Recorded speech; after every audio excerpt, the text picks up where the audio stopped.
A graça e a paz do Senhor.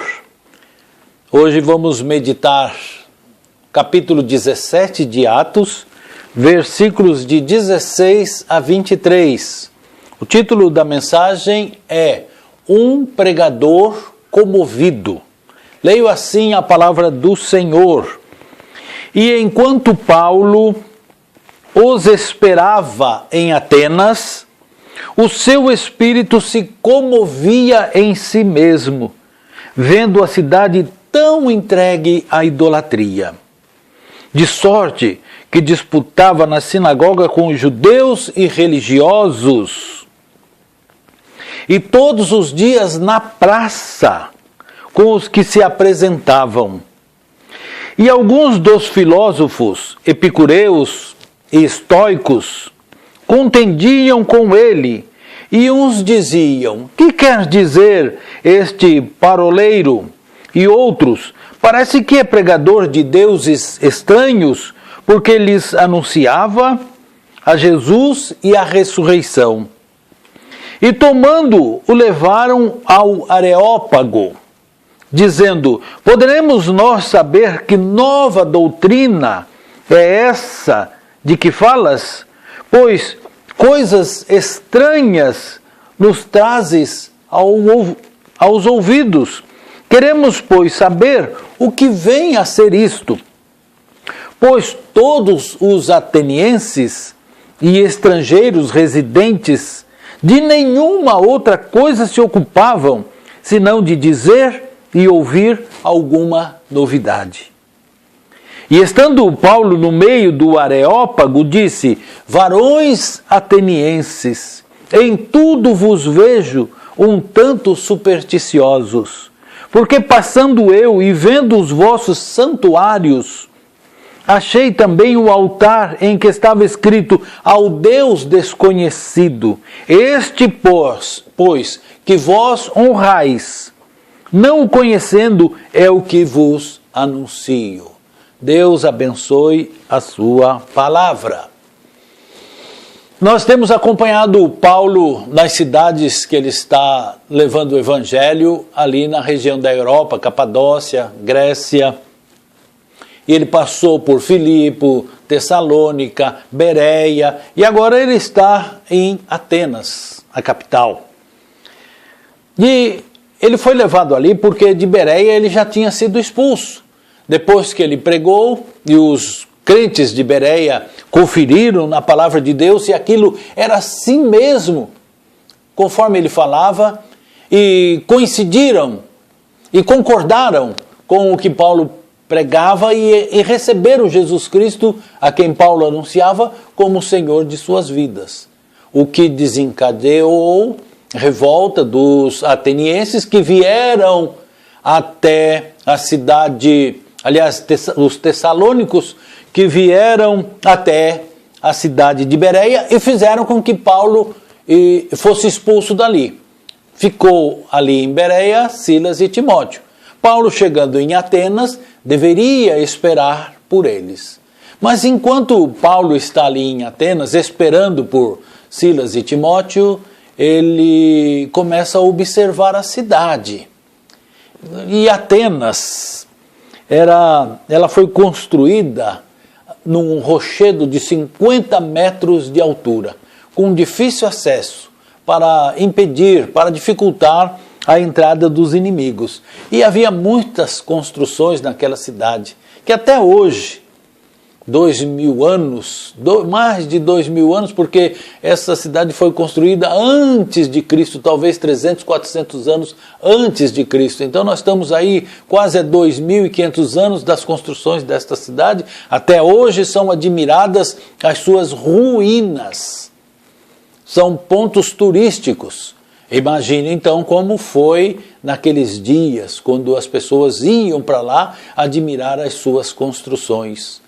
E Paulo observava todas aquelas imagens, aquelas esculturas, e Paulo se comoveu por dentro ao ver aquelas coisas. Porque Paulo vai dizer mais tarde que vos vejo um tanto supersticiosos. A superstição não é uma religião, mas é acreditar em alguma coisa que possa fazer bem, trazer benefícios para a pessoa, mas não passa de superstição, de imaginação. E Paulo observava a beleza daquela cidade, a religiosidade daquela cidade, e aquilo tocou no seu coração. Ele ficou comovido com aquilo que via, aquelas pessoas sendo levadas pela ilusão, conduzidas para o inferno. Nós podemos fazer já um comparativo daquele tempo com o tempo de hoje. Quantas pessoas estão morrendo nos nossos dias? Para onde estão indo estas pessoas? Que muitas vezes são conduzidas por esse mundo por ilusões, crendo em coisas que não trará benefícios para a sua alma. Paulo observou um templo construído no alto de uma montanha, muito bonito. Hoje tem a ruína, é o Paternon, que era um lugar dedicado à adoração da deusa Atena, que deu o nome à cidade, Atenas. Paulo viu também o Epicureu, aliás, o Erecteu, outro templo também dedicado a um deus do mesmo nome. E assim ele via templos construídos, imagens. Tudo isso foi fazendo com que ele se sentisse triste, pesado. E ele então vai falar da salvação em Cristo Jesus. Em primeiro lugar, quero mostrar o que comoveu o coração de Paulo naquela cidade. Nós vimos que a cidade era admirada pela beleza das suas construções. Quero falar um pouquinho da arte. A arte em si não é pecado. Os quadros que nós temos, como esse que eu tenho aqui na parede, tenho outros quadros também, admiramos os quadros, as pinturas, aliás, da irmã Teresa, que forneceu para a nossa igreja, quando estávamos em construção, que foi adquirido em leilão na nossa igreja. São arte, e a arte ela é feita para ser admirada. Por trás da arte está a mão de Deus. Nós gostamos de ver a natureza, as cores das flores, do céu. Nós somos levados por Deus a admirar as coisas belas. A arte é bela, mas existe uma parte da arte que é chamada de arte profana. E leva ao pecado, à pecaminosidade. Nós, como crentes, devemos evitar esse tipo de arte. Assim como tem músicas que não são hinos de adoração a Deus, mas que contam histórias de amor, são poesias cantadas, que não há nenhum pecado em cantar. Músicas que contam histórias da vida, como as músicas sertanejas, nesta longa estrada da vida, e assim vai. Mas existe também as músicas que fazem apologia ao crime, que fazem apologia ao sexo, às drogas. Nós devemos evitar esse tipo de arte, a arte profana. E existia um misto destas artes, mas não é contra a arte que Paulo está pregando, mas pela ilusão das pessoas se deixarem dirigir só pela arte. E era isso o que Atenas produzia para aquelas pessoas. Atenas era também um lugar religioso. E Paulo vai dizer, chamando de superstição, a religião e a superstição andam ligadas. Muitas pessoas pensam ser religiosos, na verdade, são supersticiosos. A religião em si, vou fazer uma comparação com a arte. A arte em si não é pecado. A religião em si não quer dizer que salva. Uma pessoa religiosa pode ser religioso sem conhecer a Jesus. No mundo existe mais de 8 bilhões de pessoas. E a maior parte está dividida em 4 religiões mundiais: os cristãos, os muçulmanos, os budistas e os hindus. 2 bilhões deste grupo, um quarto, são cristãos. Mas 1 bilhão desses cristãos são evangélicos.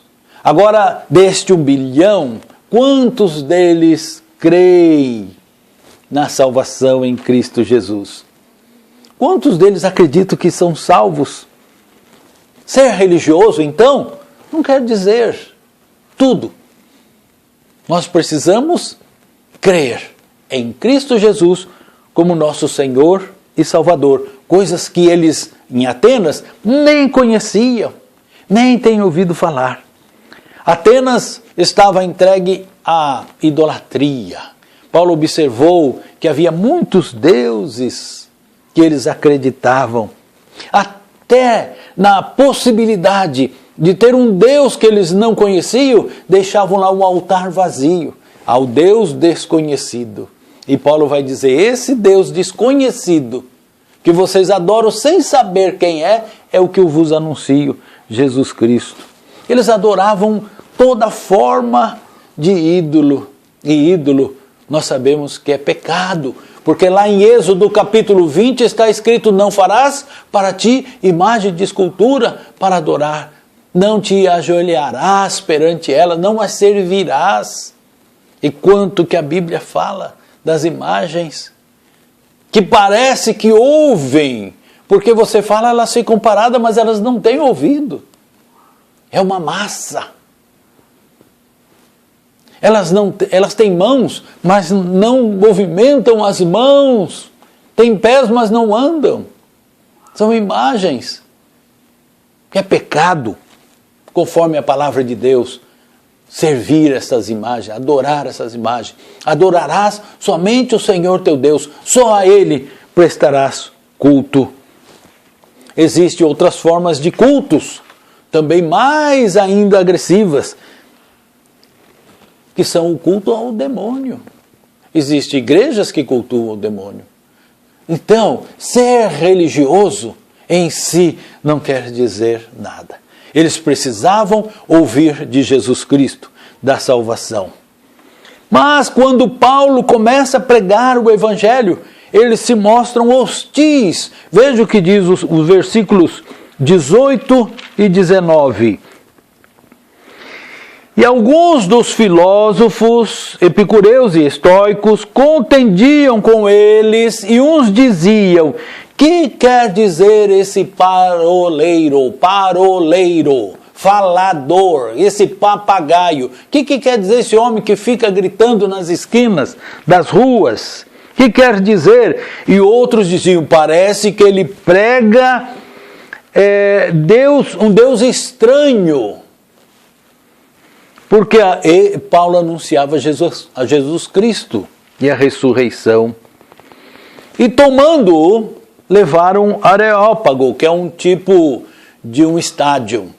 Ali no meio, e os filósofos e a cidade toda sentada em volta, como se fosse um coliseu onde jogavam os cristãos para serem comidos por animais. Estava ali Paulo para falar perante aquela multidão. E Paulo foi. Nós vamos ver na próxima semana a pregação maravilhosa que ele vai fazer ali. O fato é que, quando começa a pregar o Evangelho, há uma oposição. Essa oposição, ela vem através dos homens, mas ela é feita pelo inferno. O diabo que usa as pessoas para intimidar aquele que prega, para que ele fique calado. Mas Paulo, além da sua comoção, de ver aquelas pessoas vivendo na ilusão, Paulo era um homem corajoso, como todo crente tem que ser, porque nós não recebemos de Deus um espírito de covardia, mas de coragem, para anunciar a palavra de Deus. E ele, apesar de toda a oposição, de todo aquele povo considerado os sábios da época, ele enfrentou a todos e foi falar de Jesus Cristo, o Salvador. Atenas era ignorante quanto ao Evangelho. Era sábia nas coisas do mundo, mas quanto a Jesus, eles eram ignorantes. Quantas pessoas há assim? Nós vemos pessoas que são sábias, tão sábias, e nós ficamos pensando como é que essas pessoas, quando leem a Bíblia, não entendem que só em Jesus Cristo há salvação. Será que não percebe, ao ler a Bíblia, que esse livro é diferente, que ele é único, que nenhum outro livro fala à nossa mente, ao nosso coração, como a palavra de Deus? A sabedoria desse mundo não pode levar à salvação. Nós, como crentes, precisamos nos comover de ver que as pessoas vivem ludibriadas pelas suas próprias inteligências, pelos seus conhecimentos. Precisamos pregar o Evangelho. Hoje, se nós fizermos um culto de festa, de atração, se chamarmos cantores, certamente a igreja poderá encher de pessoas para vir, ver e ouvir. Mas quando se começar a anunciar que Jesus Cristo é o Salvador, que sem Ele a pessoa está condenada, a igreja começa a ficar vazia, começa a se esvaziar, mas precisa ser pregada a palavra, sem ficar oferecendo prosperidade, sem ficar falando de promessas que Deus tem para se cumprir nessa semana na sua vida, inventando coisas para segurar o povo. Pregue apenas Jesus Cristo como Senhor e Salvador da sua vida. Não despreze a verdade, não despreze o Evangelho. Leve as pessoas a se interessarem pela palavra de Deus. Leve as pessoas a meditar na palavra de Deus. Leve as pessoas a ter um compromisso de estudar a Bíblia como um livro de lição, onde aprendemos os procedimentos para a nossa vida. Leve as pessoas a se interessarem pela pregação da palavra de Deus, não pela música. A música é importante, mas pela mensagem que a música traz, pela mensagem de salvação. Muitas pessoas são levadas pela música, pela melodia, mas a mensagem é mais importante do que a música. E não a música mais importante do que a mensagem. Vamos concluir a pregação de hoje. A sabedoria dos atenienses de nada adiantou para eles. Sem Cristo, perecem todos. Hoje, Atenas é um lugar destruído. Terremotos, guerras acabaram com a cidade. As pessoas que vão lá, veem aqueles edifícios caindo, lugares às vezes fechados, atrai muitos turistas. Ainda gostamos de ver fotos que mostram como foi aquele tempo. Mas hoje é apenas destruição. E as pessoas daquela época, onde é que estão hoje? Assim também estão nos nossos dias. Se nós andarmos pela cidade, pelo centro comercial da nossa cidade, Santo André, se nós andarmos no centro comercial de São Paulo, Avenida Paulista, nós vamos ver muitas pessoas correndo, comprando, não tanto hoje por causa da pandemia, mas em tempos normais. Mas daqui 10 anos, 20 anos, 30 anos, daqui 100 anos, onde é que estarão estas pessoas que você vê iludida com tantas coisas? A mesma comoção que atingiu o coração de Paulo ali em Atenas deve atingir o nosso coração. A mesma coragem que aquele homem teve de enfrentar os sábios da época deve também permear a nossa vida. Devemos usar da coragem, do conhecimento e da nossa comoção para pregar o Evangelho às pessoas que perecem. Que Deus abençoe cada um de nós. Que Deus nos use na pregação do Evangelho. Em nome de Jesus. Amém.